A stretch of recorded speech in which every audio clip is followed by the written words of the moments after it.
Before I get into today's message, I want to ask for a moment of your grace. This week is a significant one for my family. My son Thomas is graduating from high school. And I want to acknowledge that because it matters to me more than I usually say out loud. This one is for the fathers and sons. Tommy didn't have an easy road to get here. Early on, we discovered he had challenges that most kids don't have to navigate. Left-handed, dyslexic tendencies, trouble with sight words, reading that didn't come the way it came for other kids. We got him into an individual education plan. We started meeting regularly with guidance counselors, social workers, teachers who were willing to go the extra mile. And Thomas did the work, not always easily, not always willingly, but he did it.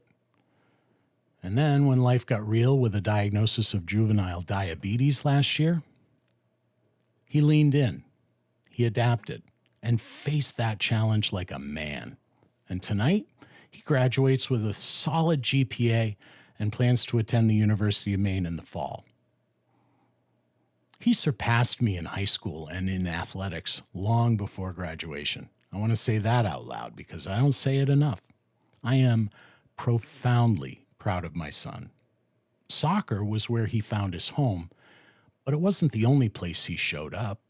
Golf, baseball, track, distance running, high jump, hurdles.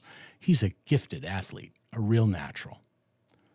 Tommy brought the same thing to every course, field, and every track he ever competed on. And every coach from Pee Wee through varsity told me exactly the same things.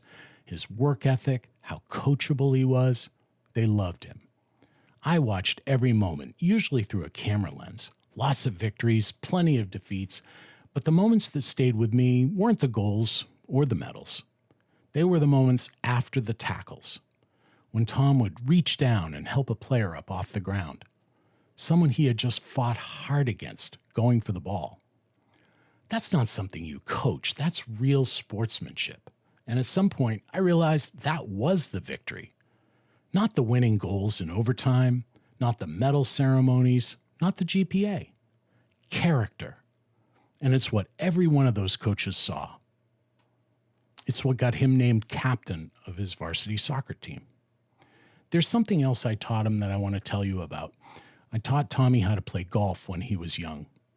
And somewhere along the way, something happened to that swing. He plays with older guys sometimes, men my age, and they stop and they watch him and they remark on how fluid his swing is, how graceful, and they marvel at it, and I do too. And Tommy takes quiet pride in that. I know because it makes me proud too. A father teaches his son a swing. Years later, strangers stop to watch. The father isn't always in that moment, but what he gave his son is, just like my dad taught me. Tommy, I want to talk to you directly. I love you, buddy, and I don't say it enough. I'm proud of you in ways I haven't always found the words for. I carry guilt about the divorce, about the years when everything changed. You and your brother and sister had to navigate something kids shouldn't have to navigate. I'm sorry for that. I've told you before, but I want to say it here because it's true and because you deserve to hear it as many times as it needs to be said. Your future is brighter than anything I could have reached at your age. You're going places I could never have gone. And I need you to know that before you walk across the stage and start your college years. Here's what I pray for you. Not that your life will be easy. It won't be. Every life gets to the unmanageable moments eventually. I pray that when you get there, and you will, you remember that there is someone who's been there the whole time. Not waiting for you to get it together, not disappointed by how long it took, just there, calling your name. I've learned to turn toward him when I have nothing else left. That's not weakness. That's the most important thing I know how to do. I can't give you faith, Thomas. I could teach you the golf swing. I could show up for every game. I could pray for you every single day, and I do. But faith is between you and God. Only He can call your name. And all I know is He's calling. He's always been calling. And whenever you're ready to answer, He'll be there.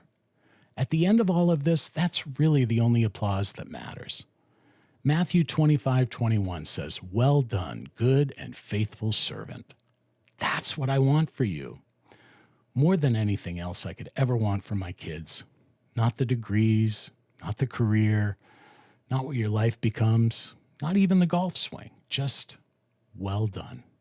From the Father who made you, and from this Father who got to watch you grow. I love you, Tom. Jesus is the vine. We are the branches. Stay connected to him in this abiding life.